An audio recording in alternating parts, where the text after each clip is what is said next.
സ്ത്രീ, A seminar on Vedas, ഇത്രയേ ഉള്ളൂ. അപ്പൊ നമ്മളതിനെ മലയാളത്തിലേക്ക് തർജ്ജമ ചെയ്യുമ്പോൾ വേദങ്ങളിൽ സ്ത്രീ അല്ലെങ്കിൽ സ്ത്രീ എന്നാണ് സ്വാഭാവികമായിട്ടൊരു തർജ്ജമയൊക്കെ വരിക. ഇതിന് രണ്ട് തരത്തിൽ ഈ വിഷയത്തെ സമീപിക്കുന്നവർ നമ്മുടെ നാട്ടിലുണ്ട്. ഒന്ന്, നമ്മൾ കേരളത്തിലാണ്, അല്ലെങ്കിൽ സ്വാഭാവികമായിട്ടും മാക്സ് മ്യൂളറുടെയൊക്കെ ആംഗലേയ തർജ്ജമ വന്നതിന് ശേഷം ഇന്നും അതെ, എനിക്ക് തോന്നുന്നു കേരള യൂണിവേഴ്സിറ്റിയിൽ പോലും, അല്ലെങ്കിൽ ജവഹർലാൽ നെഹ്റു യൂണിവേഴ്സിറ്റി ആവട്ടെ, DU ആവട്ടെ, ഇവിടെയൊക്കെ നിങ്ങൾക്ക് വേദിക് ഡിപ്പാർട്ട്മെന്റിൽ നിന്നും നിങ്ങൾക്ക് വേദങ്ങളിൽ ഒരു ഗവേഷണം പ്രബന്ധം രചിക്കണമെങ്കിൽ നിങ്ങൾക്ക് ബ്ലൂംഫീൽഡിനെയോ അല്ലെങ്കിൽ ഗ്രിഫിത്തിനെയോ മാക്സ് മുള്ളറെയോ കോട്ട് ചെയ്തില്ലെങ്കിൽ നിങ്ങളുടെ ഗൈഡോ റൈഡറോ ഒന്നും അത് അംഗീകരിച്ചു തന്നു എന്ന് വരുന്ന എനിക്ക് തോന്നുന്നില്ല. കാരണം അത്രമാത്രം മാക്സ് മുള്ളറാദികളുടെ വ്യാഖ്യാനത്തെ നമ്മുടെ അക്കാദമിക ലോകം ഹൃദയത്തിൽ വരിച്ചു കഴിഞ്ഞിരിക്കുന്നു. അപ്പോൾ മാക്സ് മ്യൂളർ എന്നുള്ള പറയുന്നത് ക്രിസ്തുമതം പ്രചരിപ്പിക്കാൻ വേണ്ടി മാത്രം വന്ന ഒരു സൂത്രശാലിയായ കുറുക്കനായിരുന്നു എന്നുള്ളത് നമ്മൾ പറയാറില്ല. ഇത് അറിയുന്ന എന്തിന്, സംസ്കൃത ഭാഷയിലെ ഇന്ന് ലഭ്യമായിട്ടുള്ള ഏറ്റവും ഗംഭീരമായ ഒരു നിഘണ്ടു രചിച്ചിട്ടുള്ള മോണിയർ വില്യംസിന്റെ നിഘണ്ടു ഒക്കെ നിങ്ങൾക്ക് ഇവിടെ സർവകലാശാലയിൽ കിട്ടും, അല്ലെങ്കിൽ ഇവിടുത്തെ ലൈബ്രറിയിൽ കിട്ടും. മോണിയർ വില്യംസിന്റെ നിഘണ്ടുവിൽ അദ്ദേഹം എഴുതിയിട്ടുണ്ട്. എന്താ എഴുതിയിരിക്കണം എന്നുള്ളത്? ക്രിസ്തുമത പ്രചരണത്തിന് വേണ്ടിയാണ് ഇത് ചെയ്തിരിക്കുന്നത് പറയുന്നത്. ക്രിസ്തുമത പ്രചരണത്തിന്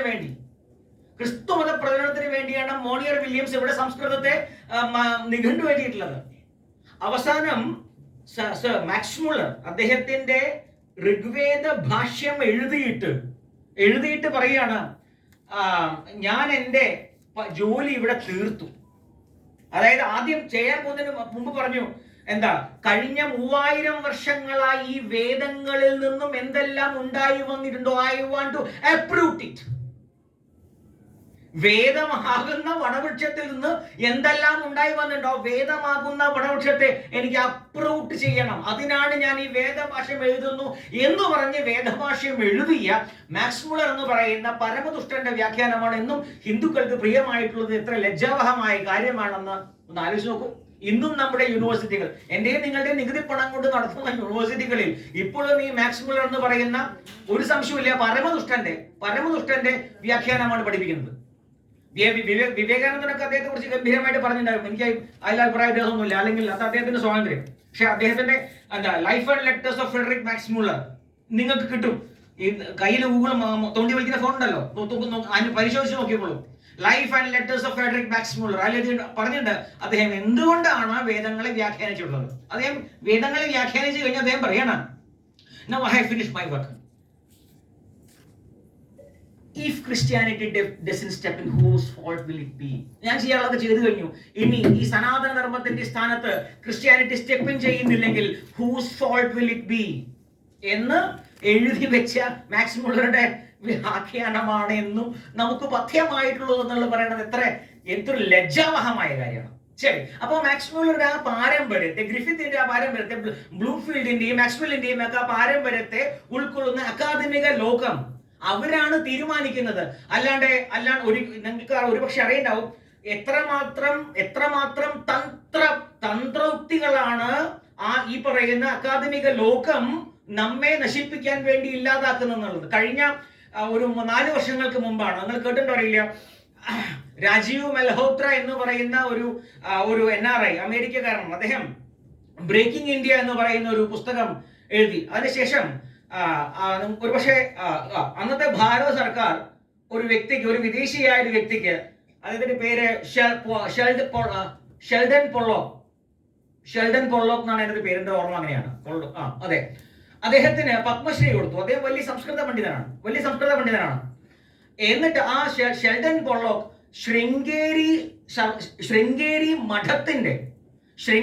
മഠത്തിന്റെ ചെയർ ഹാർവാർഡ് യൂണിവേഴ്സിറ്റിയിൽ തുടങ്ങാൻ തീരുമാനിച്ചു. വിത്ത് ദ ബ്ലെസ്സിങ്സ്, അതായത് മഹാസന്നിധാനത്തിന്റെ ശങ്കരാചാര്യ സ്വാമികളുടെ അനുഗ്രഹത്തോടു കൂടി ഒരു ചെയർ എവിടെ തുടങ്ങാൻ തീരുമാനിച്ചു? ഹാർവാർഡ് യൂണിവേഴ്സിറ്റിയിൽ. എന്നിട്ട് അതിലത്തെ ഒരു ക്ലോസ് എന്തായിരുന്നു അറിയോ? ഈ ശൃംഗേരി മഠത്തിന് ഈ ചെയറിന്റെ മുകളിൽ യാതൊരു അധികാരവും ഉണ്ടായിരിക്കില്ല. ഏത് അധികാരം? ആധ്യാത്മികമായിട്ടോ അല്ലെങ്കിൽ സാഹിതീയപരമായ ഒരു അധികാരവും ഉണ്ടായിരിക്കില്ല.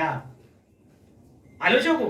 അപ്പോ നിങ്ങൾക്ക് അതായത് നാളത്തെ ലോകം ആദിശങ്കരാചാര്യരെ അറിയാൻ പോകുന്നത് ഷെൽഡൻ പൊള്ളോക്ക് എന്ന് പറയുന്ന ക്രിസ്തുമത പ്രചാരകന്റെ നേതൃത്വത്തിലുള്ള ഹാർവാർഡ് യൂണിവേഴ്സിറ്റിയിലെ ശൃംഗേരി ചെയറിൽ നിന്ന് പ്രസിദ്ധീകരിക്കുന്ന പുസ്തകങ്ങളിൽ നിന്നുമാണ്.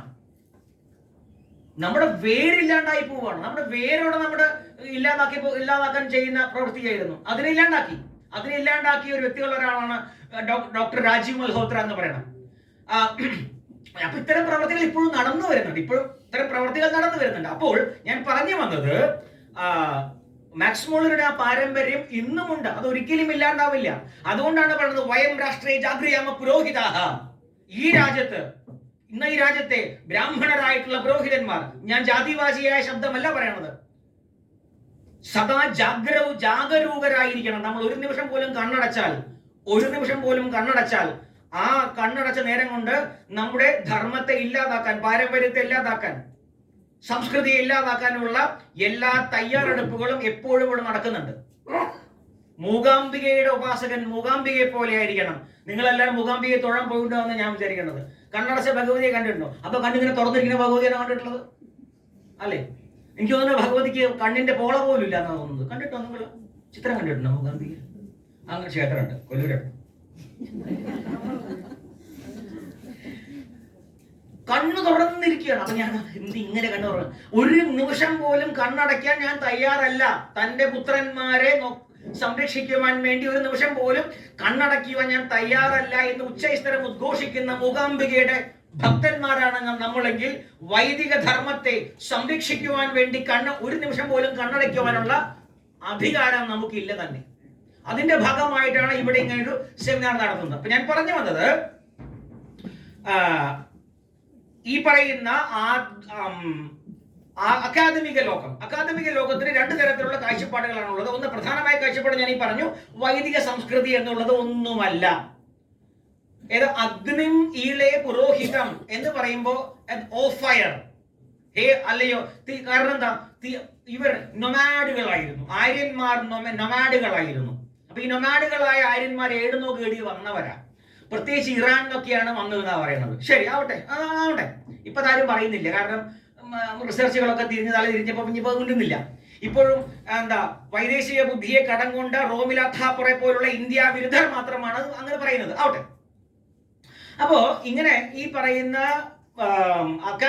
അക്കാദമിക ലോകം അഗ്നി തീ എന്ന് പറയുമ്പോൾ അതിനെ ഖണ്ഡിക്കുവാൻ ആന്തരാഗ്നിയാണ് അഗ്നി എന്നും, അത് അഗ്നി എന്ന് പറയുന്നത് ജ്ഞാനാഗ്നിയാണെന്നും ഉച്ചൈസ്തരം ഉദ്ഘോഷിക്കുവാൻ പോണ്ടിച്ചേരിയിൽ നമുക്കൊരു അരവിന്ദ മഹർഷി ഉണ്ടായിരുന്നു. നിങ്ങൾ കേട്ടിട്ടോ അറിയില്ല. അറോബിന്ദോ എന്നെല്ലാം പറയുന്ന അരവിന്ദ മഹർഷിയാണ് പറഞ്ഞത്, the secrets of mystic fire, nothing to do with the real fire, it's something mystic. വേദങ്ങളുടെ ഗൂഢാർത്ഥത്തിലേക്ക് കടക്കണം. അദ്ദേഹമാണ് മദർ എന്ന് പറയുന്ന ആശയത്തെ ഏറ്റവും കൂടുതൽ ആധുനിക ലോകത്തിന് മുമ്പിൽ അവതരിപ്പിച്ചിട്ടുള്ള വ്യക്തി. മദർ, ഇവിടെ ഈ മദർ തന്നെയാണ് സ്ത്രീ എന്ന് പറയുന്നത്. അതൊക്കെ പറയുമ്പോൾ വേറെ തരത്തിൽ എടുക്കരുത്. സമയം ഉണ്ടെങ്കിൽ ഞാനത് പറയാം. ഞാൻ പറഞ്ഞല്ലോ, പ്രഭാഷണമൊന്നുമല്ല, ഇവര് പറയുന്നത് കേൾക്കാനാണ് വന്നിരിക്കുന്നത്. നല്ലൊരു സമയം വാങ്ങിയത്. 5 മിനിറ്റ് മാഷി പറഞ്ഞത് 5 മിനിറ്റ് ഞാൻ മോഷിക്കും. ശരി. അപ്പോ രണ്ടാമത്തെ കാര്യം, അപ്പൊ വേദങ്ങൾ എന്ന് പറഞ്ഞ ഒന്നുമില്ല. അത് ഒരു രസമുണ്ടല്ലോ. അതായത് മലയാളത്തിൽ ആദ്യമായി അല്ലെങ്കിൽ ഏതെങ്കിലും ഒരു ഭാരതീയ ഭാഷയിൽ ആദ്യമായി ഋഗ്വേദം പദ്യരൂപത്തിൽ തർജ്ജമ ചെയ്തത് മലയാളത്തിലാണ്. നിങ്ങൾക്ക് അറിയുമെന്ന് എനിക്കറിയില്ല. എന്റെ നാട്ടുകാരനായ പ്രാദേശികവാദാണ് വള്ളത്തോൾ നാരായണ മേനോനാണ്, തിരൂരുകാരനാണ് അദ്ദേഹം. വള്ളത്തോൾ നാരായണ മേനോനാണ് ആദ്യമായി ഋഗ്വേദം മലയാളത്തിൽ പദ്യരൂപത്തിൽ തർജ്ജമ ചെയ്തത്. അപ്പൊ ഈ പദ്യരൂപത്തിൽ തർജ്ജമ ചെയ്യുമ്പോൾ അദ്ദേഹം അതിനെ ആശ്രയിച്ചത് സായണാചാര്യരുടെ ഭാഷ്യമാണ്. അപ്പൊ അതിൻ്റെതായ കുറവുകളൊക്കെ തീർച്ചയായിട്ടും ഇല്ല എന്ന് പറയുന്നില്ല.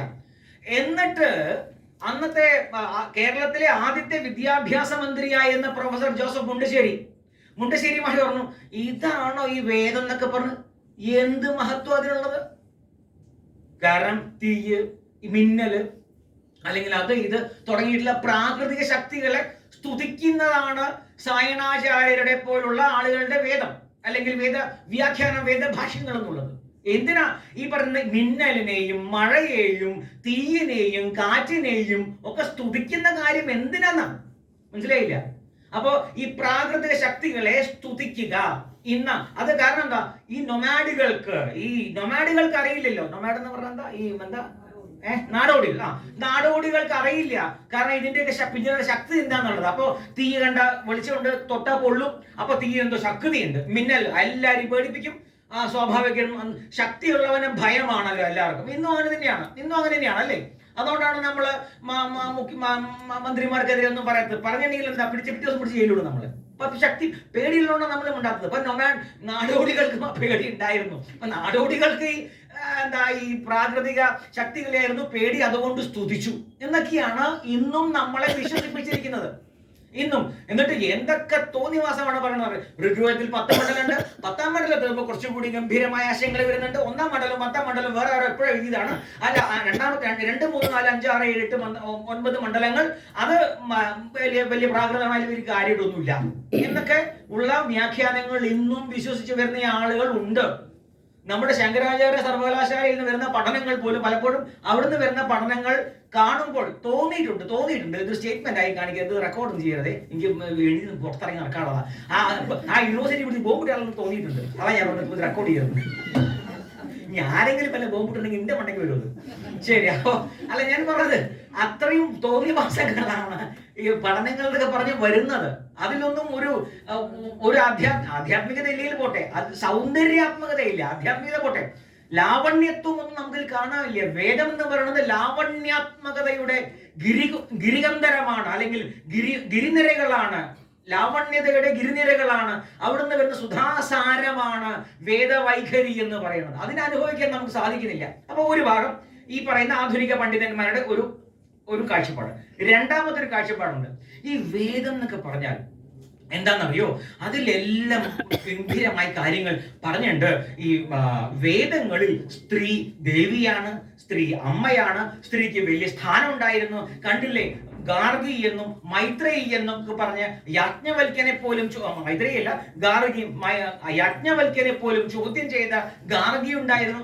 ഈ കേട്ട് മനുഷ്യൻ മടുത്തു.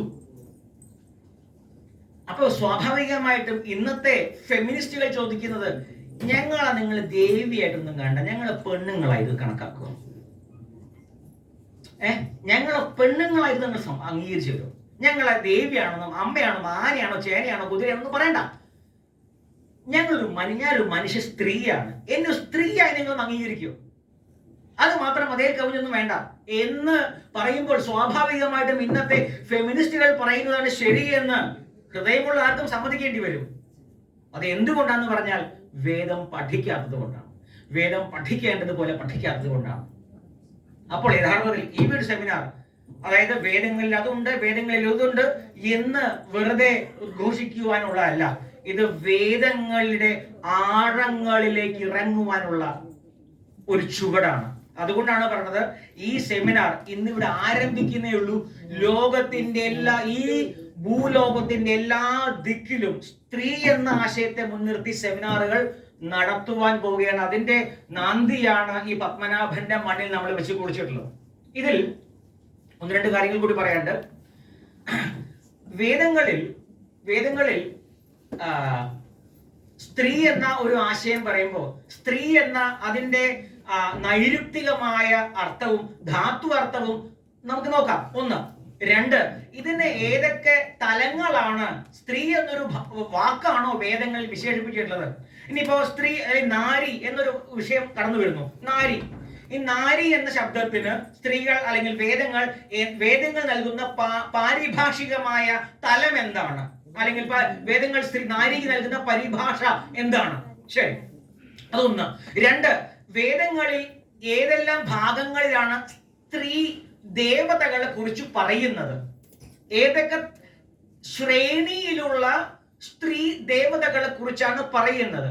ഇത് വേദങ്ങളിൽ സ്ത്രീകളായിട്ടുള്ള ഋഷിമാർ, ഋഷിക എന്ന പ്രയോഗം ശരിയാണെന്ന് അഭിപ്രായം എനിക്കില്ല, എന്നാൽ തന്നെ പെട്ടെന്ന് മനസ്സിലാവാൻ വേണ്ടി പറയാം. ഋഷികമാർ എത്ര പേരുണ്ട്, എന്തെല്ലാമാണ് അവരുടെ കാഴ്ചപ്പാടുകൾ തുടങ്ങിയ വിഷയങ്ങളിൽ നമ്മൾ ആഴത്തിലേക്ക് ഇറങ്ങുമ്പോൾ ആണ് വേദങ്ങളിലെ സ്ത്രീയുടെ രഹസ്യം നമുക്ക് മനസ്സിലാവുക. ഇപ്പൊ സ്ത്രീ അമ്മയാണ്, നാരിയാണെന്നൊക്കെ പറയാറുണ്ട്. നോക്കൂ, അംബ എന്ന ശബ്ദം, അംബ എന്ന ശബ്ദമാണ് നമ്മൾ അമ്മ എന്ന വാക്കിന് വേണ്ടി വിശേഷിപ്പിക്കാറ്, അല്ലെ? അപ്പോ ഇനി ആ ഒറ്റ വാക്ക് മാത്രം ഞാൻ നമ്മൾ സൂചിപ്പിക്കാം. അംബ എന്ന ശബ്ദം ഉണ്ടായിട്ടുള്ളത് ഏത് ധാതുവിൽ നിന്നാണ്? അഭിശബ്ദ എന്ന ധാതുവിൽ നിന്നാണ് അംബ ശബ്ദം ഉണ്ടായിട്ടുള്ളത്. അപ്പൊ എന്താ, നല്ലതുപോലെ കുഞ്ഞിന് പ്രിയമാകുന്ന തരത്തിലുള്ള ശബ്ദത്തെ പുറപ്പെടുവിക്കുവാൻ കഴിയുന്നത് കൊണ്ട് അംബ. അപ്പൊ കുഞ്ഞിന് പ്രിയപ്പെട്ട ശബ്ദം ഏതാണ്? ലലബിയാണ്, താരാട്ടാണ്. അപ്പോ എന്താ, അതുകൊണ്ടാണ് അംബ എന്ന് പറയുന്നത്. ഞാനും നിങ്ങളും അമ്മയുടെ ശബ്ദം, താരാട്ട് പാട്ട് കേട്ടാണ് ഉറങ്ങിയതും ഉണർന്നതും. ഏതാ പാട്ട്? ഉറങ്ങി കഴിഞ്ഞാൽ ആ പ്ലസ് ഊ പ്ലസ് ഓം കേട്ടിട്ടാണ് ലോകത്തുള്ള സകല കുട്ടികളും ഉറങ്ങിയിട്ടുള്ളതും ഉണർന്നിട്ടുള്ളതും. ആണോ? ഇത്രയേ ഉള്ളൂ. ഇതാണ് ത്രയംബകം എന്ന് പറയുന്നത്. ത്രയംബകം വിജാമഹേ ആവട്ടെ. ഇതെല്ലാം നോക്കൂ. അപ്പോ ഇങ്ങനെയൊക്കെ പറയുമ്പോ ഇത് നിങ്ങൾ കപോല കൽപ്പിതങ്ങളായ വ്യാഖ്യാനങ്ങൾ ഉണ്ടാക്കുകയാണ്. അല്ല, വേദം യൗകികമായ വ്യാഖ്യാനത്തെയാണ് കാക്ഷിക്കുന്നത്. അതല്ലാതെ എന്റെയും നിങ്ങളുടെയും അഹങ്കാരത്തെ ദ്യോതിപ്പിക്കുന്നതോ എന്റെയും നിങ്ങളുടെയും വൈയക്തികമായോ കാലികമായോ ആശയങ്ങളെയോ ദ്യോതിപ്പിക്കുന്നതോ ആയ അർത്ഥങ്ങളെയല്ല വേദങ്ങൾ കാക്ഷിക്കുന്നത്. വേദം എന്താണ് കാക്ഷിക്കുന്നതെന്ന് അറിയണം. അതുകൊണ്ട് ഋഷികയായ വാദംബ്രണി പറഞ്ഞു, യം കാമയേ തം തം ഉഗ്രം ഗൃണോമിതം ബ്രഹ്മാണം തം ഋഷിം തം സുമേധാം. യം കാമയേ തം തം ഉഗ്രം ഗൃണോമി. ഞാൻ ആരെ കാമിക്കുന്നുവോ അവരെ ഞാൻ എന്തൊക്കെ ചെയ്യുന്നുള്ള ഉഗ്രം ഗൃണോമിതം ബ്രഹ്മാണം തം ഋഷിം തം സുമേധാം. ആരായി പറയുന്നത്? വാഗംബ്രണി എന്ന് പറയുന്നത് ഋഷിക തന്റെ ആത്മാവിനെ കണ്ട് തിരിച്ചറിഞ്ഞ് തന്റെ ആത്മാവിന്റെ ഗാനം ഉച്ചൈസ്തരം ഉദ്ഘോഷിക്കുകയാണ്. ഇതൊരു പെണ്ണല്ല, ഇതൊരു സ്ത്രീയാണ്. പെണ്ണും സ്ത്രീയും തമ്മിൽ ചെറിയ വ്യത്യാസമുണ്ട് കേട്ടോ. അയ്യോ,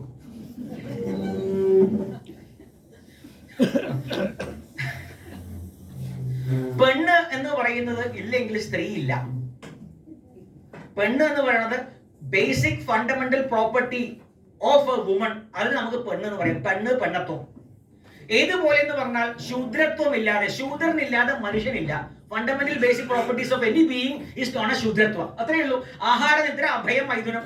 ഇത് പന്നിക്ക് ഒരുപോലെയാണ്, പട്ടിക്ക് ഒരുപോലെയാണ്, മനുഷ്യന് ഒരുപോലെയാണ്. അപ്പോൾ ആ ശൂദ്രത്വം എന്ന് പറയുന്ന അവസ്ഥയിൽ നിന്ന് മുകളിലേക്ക് ഉയരണം. അപ്പോഴേ നമ്മൾ മനുഷ്യനാവുള്ളൂ. അതുകൊണ്ടാണ് വേദം പറയുന്നത് മനുർഭവ ജനയാ ദൈവം ജനം പിന്നീട് പറയണം. ആദ്യം മനുഷ്യനാവാനാ പറയണത്. ആരോടായി പറയണത്? എന്നോട്. 2 കാലം നടക്കണം നമ്മളോട് മനുഷ്യനാവെന്ന് പറയുന്നത്. ആക്കത്തിരി കടന്നു പോയില്ലേ എന്ന് വേണ്ടി ചിന്തിക്കാം. നമ്മൾ മനുഷ്യന്മാരല്ലാതുകൊണ്ട് തന്നെയായി പറയണത്. നമ്മൾ മനുഷ്യന്മാരല്ലാതുകൊണ്ട്. അതുകൊണ്ടാ പറയണത് പെണ്ണ് എന്ന് പറയുന്നത് അടിസ്ഥാന സ്വഭാവമാണ്. അതിൽ നിന്ന് ഉയരുമ്പോൾ മാത്രമാണ് സ്ത്രീ ആവുള്ളൂ. അപ്പോ സ്ത്രീ എന്ന് പറയുന്നതിന്റെ ശബ്ദത്തെ നിഘണ്ടുകാരൻ അതായത് ശബ്ദകൽപ്പ ദ്രുമകാരനും അതുപോലെ തന്നെ അമരകോശകാരനും എല്ലാം പറയുമ്പോൾ രക്ത ശുക്ലങ്ങളുടെ മിശ്രണത്തെ സംരക്ഷിക്കുന്നവൾ എന്നൊക്കെയാണ് അതിനെ ഒരർത്ഥം പറഞ്ഞിരിക്കുന്നത്. അപ്പൊ അങ്ങനെ വരുമ്പോൾ ഈ ശോണിതം എന്താണ്, ശുക്ലം എന്താണ് എന്നത് കൃത്യമായി പഠിക്കണം. എന്താണ് ശോണിതം? അപ്പോ എന്താണ് അണ്ഡവും ബീജവും മാത്രമാണോ ഇവിടെ ഉദ്ദേശിച്ചിട്ടുള്ളത് എന്നൊന്ന് പഠിക്കണം. അതും ഒരർത്ഥമാണ്. വേദങ്ങൾക്ക് പലതരത്തിലുള്ള അർത്ഥങ്ങളുണ്ട്. ആദ്യ ദൈവികമായ അർത്ഥമുണ്ട്, ഭൗതികമായ അർത്ഥമുണ്ട്, ആധ്യാത്മികമായ അർത്ഥമുണ്ട്. പലപ്പോഴും ആധ്യാത്മികമായ തലത്തിന് പ്രാധാന്യമുള്ള മന്ത്രങ്ങൾക്ക് നിങ്ങൾ ആദ്യം ഭൗതികമായ അർത്ഥം കൊടുക്കുമ്പോൾ അവിടെ വേദങ്ങളുടെ മഹത്വം ചെറുതാവുകയാണ് ചെയ്യുന്നത്. ശരി, ഇനി സ്ത്രീ എന്ന ആശയത്തെ വ്യാഖ്യാനിക്കുന്ന 1-2 ശബ്ദങ്ങൾ കൂടിയാണെന്ന് വേഗം ഒന്ന് വായിച്ചു പോവാം.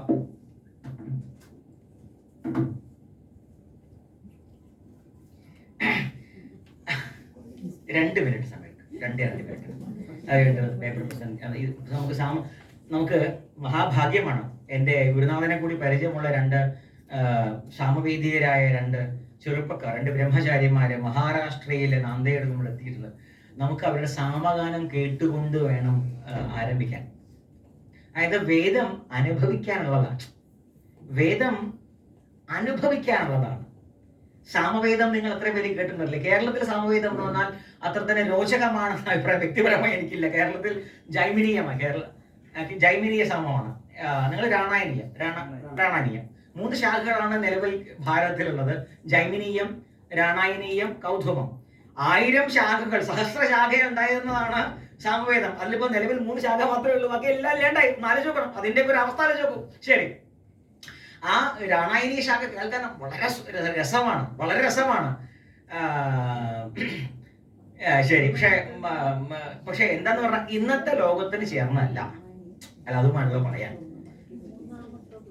ഇന്നത്തെ കൗതുകം ഇന്നത്തെ ലോകത്തിന് ചേർന്നതല്ല. ഈ സാമവേദ സാമഗാനമൊക്കെ ഇന്നത്തെ ലോകത്തിന് ചേർന്നതാ റാപ്പർ വേടന്റെ സംഗീതമാണ്. അതുകൊണ്ട് ചിലപ്പോൾ നിങ്ങൾക്ക് ബോറടിക്കും. അല്ല, നിങ്ങൾക്ക് നല്ല, ചിലപ്പോൾ ലോകത്തിന് ബോറടിക്കും. നമുക്ക് മഹാവാമദേവ്യം, രഥന്തരം, ബൃഹന്തരം, അതുപോലെ തന്നെ ഗായത്രി ഗാനം, ഇതൊക്കെ നമുക്ക് കേൾക്കാനുള്ളതാണ്. അപ്പൊ ഞാൻ അതൊന്ന് ആമുഖമായി പറഞ്ഞു മാത്രം. ഇവിടെ സ്ത്രീ എന്ന വിഷയത്തെ പരാമർശിക്കുന്ന 2-3 കുറച്ച് വാക്കുകൾ ഒന്ന് പറയാം. സ്ത്രീ, അഗ്നിയ എന്നൊരു വിശേഷണം സ്ത്രീക്കുണ്ട്. അഗ്നിയ, ഒരിക്കലും മുറിവേൽപ്പിക്കുവാൻ യോഗ്യതയില്ലാത്തവൾ. അഗ്നിയ. ശരി. Chandra, somebody who is always happy. അപ്പൊ അത് നിങ്ങളല്ലാതെ മനസ്സിലായി.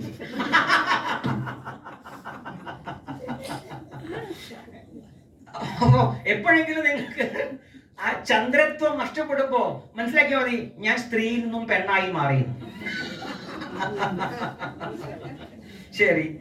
ശരി. അടുത്തൊരു വാക്ക് പറയണ ദേവകാമ, ദേവത്വത്തെ കാമിക്കുന്നവളാണ്. ദേവത്വം, ആ ദിവ്യത്വത്തെ കാമിക്കുന്നവളാണ്. ഈ ദിവ്യത്വത്തെ കാമിക്കുക എന്നുള്ളത് സ്ത്രീയുടെ സ്വതസിദ്ധമായ സൂക്ഷ്മമായ കഴിവായത് കൊണ്ടായിരിക്കാം. ഒരു പക്ഷേ ഞങ്ങളെ പോലുള്ള പുരുഷ പ്രഭൃതികൾ സ്ത്രീകളോട് വേദം പഠിക്കാൻ നമുക്ക് പറഞ്ഞത് മനസ്സിലായില്ലായിരുന്നു. കൈവിട്ടു പോവുകയും. ശരി, നോക്കൂ അടുത്തത്. ധ്രുവ, ഇളകാത്തവളാണ് സ്ത്രീ. ഇളകില്ല. അപ്പൊ അത് നമ്മൾ ഇളകാത്തവൾ എന്നുള്ളതൊക്കെ നമുക്ക് ഇളകാത്ത മനസ്സോടുകൂടിയ ഒരാളെ സമൂഹത്തിന് ഇഷ്ടമാണോ? കല്ലുകൊണ്ടാട്ടമുള്ള ഹൃദയം, വല്ലാത്തൊരുത്തി, അനക്കുണ്ട് നമുക്ക്. ശ്രദ്ധിക്കുക, ധ്രുവ, ഇത് സ്ത്രീകളുടെ ഗുണമാണ്. അനങ്ങിയാൽ മോഹാത്സ്യപ്പെടുന്ന പെണ്ണുങ്ങളുടെ സ്വഭാവമാണ്. സ്ത്രീയെയും പെണ്ണെ രണ്ടായിട്ട് പഠിക്കണം. ഞാനത് ഒരു തമാശയായിട്ട് പറഞ്ഞല്ല, രണ്ടായി തന്നെ പഠിക്കണം. പെണ്ണിന്റെ ഉള്ളിലുള്ള ഏറ്റവും ശക്തമായ അവസ്ഥയാണ് സ്ത്രീ എന്ന് പറയുന്നത്. ശരി, അപ്പൊ ഞാൻ അത് കണ്ടുപിടിക്കണമെന്നായി പറയണത്. ശരി, ഹവ്യ, സ്തുതിക്കാൻ യോഗ്യയായവളാണ്. നമ്മള് ഹവ്യവാഹകൻ എന്ന അഗ്നിയെ പറയാറുണ്ട്. അത് ഹവ്യമാണ്. നോക്കൂ, സ്തുതിക്കാൻ യോഗ്യയായവളാണ് സ്ത്രീ. അതൊക്കെ വളരെ വിസ്തരിച്ച് ഇരുത്തി പറഞ്ഞ ഓരോ ശബ്ദവും വ്യാഖ്യാനിക്കാൻ നമുക്ക് മാസങ്ങളോളം തന്നെ എടുക്കും. അത്രയും ആഴത്തിലുള്ള ശബ്ദങ്ങളാണ്. ശരി, നോക്കൂ അടുത്ത ശബ്ദം. ഇത് പഠിക്കേണ്ട ശബ്ദമാണ്. ആരാണെന്നുള്ളത്? അതിരിത അന്തരീക്ഷം എന്ന് പറഞ്ഞ അതിർദ്യാവ ഏതായൊരു മന്ത്രം ഉണ്ടല്ലോ, അതേ മറമണ്ട. ആനോഭദ്ര സൂക്തത്തിലെ അവസാന മന്ത്രത്തിൽ അതിഥി എന്നൊരു ശബ്ദമുണ്ട് സ്ത്രീക്ക്. അതിഥി, ആരുടെയും ആശ്രയം ആവശ്യമില്ലാത്തവൾ. മനസ്സിലായില്ല? സ്ത്രീയാണ്, ആരുടെയും ആശ്രയം ആവശ്യമില്ലാത്തവൾ. സ്വതന്ത്ര അതിഥി എന്ന ശബ്ദത്തിന്റെ അർത്ഥമാണ്. അപ്പോഴാണ് ഏതോ ഒരു കാരണവരെ എപ്പോഴും എഴുതി വെച്ചു ഇന്ന സ്ത്രീ സ്വാതന്ത്ര്യം അർഹതി. അത് ആര് എഴുതി വെച്ചാലും നമ്മൾ വിശ്വസിക്കില്ല, അംഗീകരിക്കില്ല. അത് സാക്ഷാൽ വേദവ്യാസൻ എഴുതിയായിരിക്കട്ടെ, അംഗീകരിക്കില്ല. കാരണം അത് വേദവിരുദ്ധമാണ്. സ്ത്രീ സ്വാതന്ത്ര്യം അർഹതി എന്നുള്ളത് വേദവിരുദ്ധമാണ്, നിസ്സംശയം പറയാം. അപ്പോൾ അല്ലയോ രക്ഷതി എന്ന് പറയണ്ടല്ലോ. പുരുഷന്റെ ഉത്തരവാദിത്തത്തെ കുറിച്ചല്ലേ പറയണത്? പിതാ രക്ഷതി, ഭർത്തു രക്ഷതി, പുത്രോ രക്ഷതി എന്നല്ലേ പറയണത്. എന്റെ രക്ഷകൻ തിരിച്ചു പറ്റില്ലേ? ഇപ്പൊ കുറെ ആൾക്കാരുണ്ടല്ലോ ഞങ്ങളുടെ നാട്ടിലൊക്കെ, അല്ലെങ്കിൽ മധ്യ തിരുവിതാംകൂറിലുള്ള പല കുടുംബങ്ങളിലും സ്ത്രീകളാണ് അമേരിക്കയിലും യൂറോപ്പിലൊക്കെ പോയി, ദുബായിലൊക്കെ പോയി ജോലി ചെയ്യുന്നത്. ഭർത്താക്കന്മാർക്ക് ഫ്ലൈറ്റ് അടിച്ച് വരെ തുറക്കുന്ന പണി മാത്രമേ ഉള്ളൂ. ഇപ്പൊ ആരാ വളരെ രക്ഷതി? എന്താ ശരിയല്ലേ? ആലോചിച്ച് നോക്കൂ. അപ്പോ നോക്കൂ, കാലികമല്ല, കാലാതീതമാണ് വേദം. വേദം എന്ന് പറഞ്ഞാൽ കാലാതീതമാണ്. അപ്പൊ എന്റെ പരിമിതമായ ബുദ്ധിയുടെയും എന്റെ പരിമിതമായ അഹങ്കാരത്തിലേക്കും എന്റെ പരിമിതമായ അഹങ്കാരം എന്ന് പറയുന്ന മാലിന്യത്തിന്റെ ഛായ വേദങ്ങളുടെ മുകളിൽ പതിക്കരുത്. അത് അങ്ങനെയായിരിക്കണം വേദവിചാരം ഉണ്ടായിരിക്കേണ്ടത്. ശരി. മഹി, മഹത്വമാർന്നവൾ. മേന, ബഹുമാനം അർഹിക്കുന്നവൾ. അതുപോലെ തന്നെ നോക്കൂ, സരസ്വതി, സ്ത്രീക്ക് വേദം കൊടുക്കുന്ന ഒരു വിശേഷണമാണ് സരസ്വതി. അയ്യോ, ഇതൊക്കെ കുറെ ദേവതകളുടെ പേരല്ലേ? ഇവിടെയാണ് എന്താണ് ദേവത എന്നെല്ലാം പഠിക്കാന്ന് പറഞ്ഞു. നോക്കൂ, സ്ത്രീലിംഗപരമായി ഇത്രയും ശബ്ദങ്ങൾ വേദത്തിലുണ്ടെങ്കിൽ നിങ്ങളിൽ സ്ത്രീ എന്ന് പറയുന്ന ഒരു വ്യക്തിയിൽ ഇത്രയും ഗുണങ്ങളെ ആവിഷ്കരിക്കുവാനുള്ള സാധ്യതകൾ ഉണ്ടെന്നാണ് വേദം പറയുന്നത്. മേന, ഹവ്യ, സരസ്വതി, ഭാരതി, ഇള, ഇട, ഇതെല്ലാം, ഇത്തരം ഗുണങ്ങളെല്ലാം തന്നെ സ്ത്രീകൾക്ക് തങ്ങളിൽ ആവിഷ്കരിക്കുവാനുള്ള സാധ്യതയാണ്. സോ സ്ത്രീ എന്ന് പറയുന്നത് അനന്തമായ embodiment of infinite possibilities and potential. അതാണ് സ്ത്രീ എന്ന വാക്കിന്റെ അർത്ഥം. അതിനെ കണ്ടെത്തുവാൻ വേണ്ടിയാണ് ഗായത്രി ഗുരുകുലം ഇങ്ങനെ ഒരു സെമിനാർ ആരംഭിക്കാൻ പോകുന്നത്. സരസ്വതിയെ കുറിച്ച് പറയും. സരസ്വതി സാമാന്യ അർത്ഥത്തിൽ അത് വിദുഷി എന്ന് മാത്രം പറയും സരസ്വതി. എന്നാൽ സരസ്വതി പ്രവാഹമാണ്. നോക്കൂ, ഋഗ്വേദം പറയും അംബി തമേ, നദീ തമേ, ദേവി തമേ, സരസ്വതി.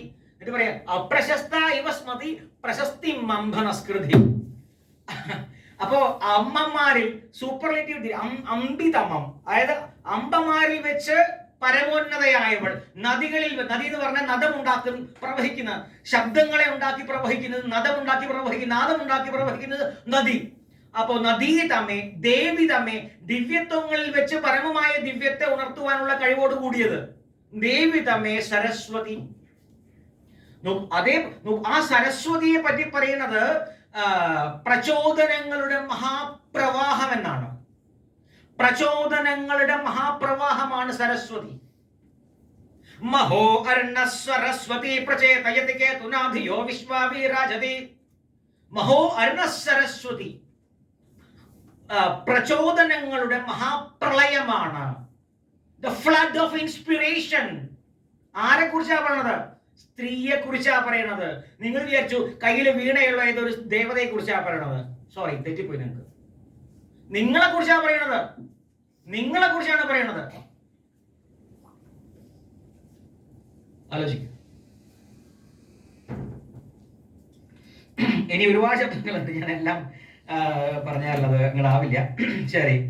അപ്പോ അതേപോലെ തന്നെ സൗന്ദര്യത്തിന്റെ പരമകാഷ്ഠ ഉഷ. ഉഷ വേദങ്ങളിലുള്ള, അല്ലെങ്കിൽ സ്ത്രീയുടെ സൗന്ദര്യം എന്ന് പറയുന്ന അവസ്ഥയുടെ ഏറ്റവും വലിയ മൂർത്തി ഉഷ. ഇത് നോക്കൂ, ഇതെല്ലാം പറയുന്നത് യഥാർത്ഥത്തിൽ വേദങ്ങളിലുള്ള സ്ത്രീ എന്ന് പറയുമ്പോൾ വേദം എന്ന് പറഞ്ഞ ദേവതാ പ്രപഞ്ചമാണ്. വേദങ്ങൾ അതിന്റെ ആശയങ്ങൾ മുഴുവനും ചിമിഴിൽ ഒരുക്കിയിരിക്കുന്നത് ദേവത എന്ന ശബ്ദത്തിലാണ്. അപ്പൊ ആ ദേവതാ പ്രപഞ്ചത്തിലേക്ക് പ്രവേശിക്കുമ്പോൾ നമുക്ക് വേദങ്ങളുടെ രഹസ്യത്തിലേക്ക് കടക്കാൻ പറ്റും. അതിന്റെ മൂർത്തിയായി ഇവിടെ ഞാനാണെങ്കിൽ പുരുഷനാണെങ്കിൽ പുരുഷൻ, സ്ത്രീ ആണെങ്കിൽ സ്ത്രീ. അപ്പോൾ ആ വേദങ്ങളിൽ പറഞ്ഞിരിക്കുന്ന ദേവതകളെ മുഴുവനും ആവിഷ്കരിക്കുവാനുള്ള സാധ്യതയാണ് ഞാനെന്ന് പറയുന്ന സ്ത്രീ. എന്റെ സ്ത്രീ ശരീരം, എന്റെ സ്ത്രീത്വം എന്നൊരു ബോധം ലോകത്ത് ഒരു സ്ത്രീക്കുണ്ടായാൽ ബ്രഹ്മാണ്ടം അവളുടെ കാൽ കീഴിൽ വരും. സ്ത്രീത്വത്തെ വീണ്ടെടുക്കാൻ തന്നെയാണ്. സ്ത്രീത്വം, യഥാർത്ഥത്തിലുള്ള സ്ത്രീത്വത്തെ വീണ്ടെടുക്കാനാണ്. അല്ലാണ്ട് നമ്മൾ ഇന്ന് കാണുന്ന മാതിരി അനുസരണയുള്ള എന്താ ഗ്രേറ്റ് ഇന്ത്യൻ കിച്ചൺ സിനിമ അറിയാം, അതിൽ പറഞ്ഞിരിക്കുന്ന മാതിരി ഒരു വീട്ടമ്മയായി വീട്ടമ്മമാരാണ് സ്ത്രീ എന്ന് മാത്രം ആ ഒരു തലത്തിൽ മാത്രം ഒതുക്കി നിർത്തുവാൻ വേണ്ടിയുള്ള യാഥാസ്ഥിതികന്മാരുടെ ഒരു കൂട്ടമായി അറിയാതെ പോലും ഇതിനെ വ്യാഖ്യാനിക്കരുത്.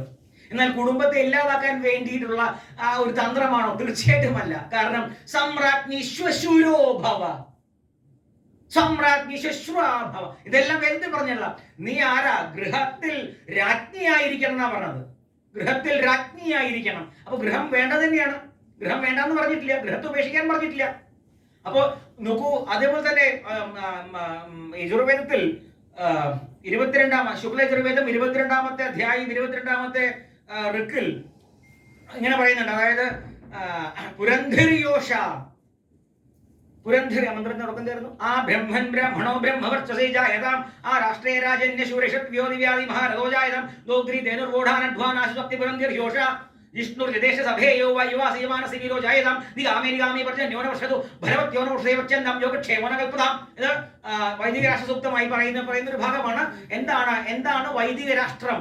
വേദ is trying to define what the Vedic Rashtra is. അതിൽ പറയുന്നുണ്ട് പുരന്ധിഹി യോഷ. യോഷിത്ത് എന്ന് പറഞ്ഞ സ്ത്രീ. പുരത്തെ ധരിക്കുന്നവളായിരിക്കണം ആര്? യോഷിത്ത്, അതായത് സ്ത്രീ. പുരം. അപ്പോ തിരുവനന്തപുരം ആണോ? പുരമാണോ? പുരത്തെ ധരിക്കുന്നവൾക്ക് ആധുനിക ഭാഷ പറയുന്ന പേരാണ് മേയർ. പുരം ധി. അപ്പൊ ഏതാണ്ട് ശരിയായി വരുന്നുണ്ട് അല്ലേ? അപ്പൊ ലോകപുരമാണ്, വീട് പുരമാണ്, എന്തും പുരമാണ്, ശരീരവും പുരമാണ്. നോക്കൂ, അപ്പൊ ഞാൻ പറഞ്ഞത് പുറം കാഴ്ചകളല്ല, അകംകാഴ്ചകളിലേക്ക് ഇറങ്ങുവാനുള്ള ധൈര്യം ആണ് ഇന്നത്തെ ലോകത്തിന് വേണ്ടത്. വേദം ഉള്ളതിനെ ഉള്ളതായി പറയുന്ന സത്യമാണ്.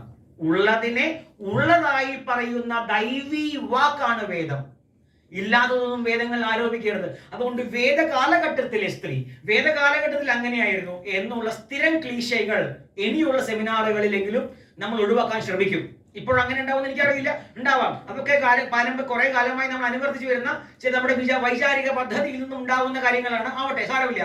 പക്ഷെ ഇനിയെങ്കിലും അത്തരം ക്ലീശകളല്ലാതെ വേദങ്ങൾ ഉള്ളതിനെ ഉള്ളതായി പറയുന്നതാണെന്ന് തിരിച്ചറിഞ്ഞ് നോക്കൂ. അതുകൊണ്ടാണ് ഉള്ളതിനെ ഉള്ളതായി പഠിക്കുമ്പോഴാണ് ഭാരതമായി മാറുന്നത്. അപ്പോഴാണ് ഒരു ഭഗവാൻ മനുവിനെ പോലുള്ള ഒരു മഹാഗുരുവിന് പറയുന്നത് ഏതദേശ പ്രസൂതസ്യ സാകാശത് അഗ്രജന്മന സ്വം സ്വം ചരിത്രം ശിക്ഷേരൻ പൃഥിവ്യാഃ സർവമാനവഃ സ്വം സ്വം ചരിത്രം ശിക്ഷേരൻ. അവരവരുടെ ക്യാരക്ടർ ഫോർമേഷൻ, നിങ്ങളുടെ ചരിത്രം എന്ന് പറഞ്ഞാൽ ഹിസ്റ്ററി അല്ല, ക്യാരക്ടറാണ്. എന്റെ ക്യാരക്ടർ ലോകത്തുള്ള പൃഥിവ്യാഃ സർവമാനവഃ, പൃഥിവിയിലുള്ള സകല മാനവന്മാരും അവരവരുടെ ചരിത്രം പഠിക്കാൻ ഏതദേശ പ്രസൂതസ്യ, ഈ ദേശത്തെ ബ്രാഹ്മണരുടെ പാദങ്ങളിൽ വന്നിരുന്ന് അധ്യയനം ചെയ്യണം, ശിക്ഷ ഗ്രഹിക്കണം, വേദം പഠിക്കണം. അതിന് വേണമെങ്കിൽ ഭാരതീയരുടെ കയ്യിൽ അതിന് വേഗം വേണം, പുരുഷന്റെ കയ്യിലും വേണം, സ്ത്രീയുടെ കയ്യിലും വേണം. അപ്പോൾ ഈ സെമിനാർ സ്ത്രീ എന്ന് പറയുന്ന രഹസ്യങ്ങളിലേക്ക്, സ്ത്രീ എന്ന് പറയുന്ന ആശയത്തിന്റെ ആഴങ്ങളിലേക്ക് ആഴ്ന്നിറങ്ങുവാൻ ഈശ്വരി തന്നെ, ശിവനും ശക്തിയും ചേർന്ന ഈശ്വരി തന്നെ എല്ലാവരെയും അനുഗ്രഹിക്കുമാറാകട്ടെ. എല്ലാവർക്കും നമസ്കാരം.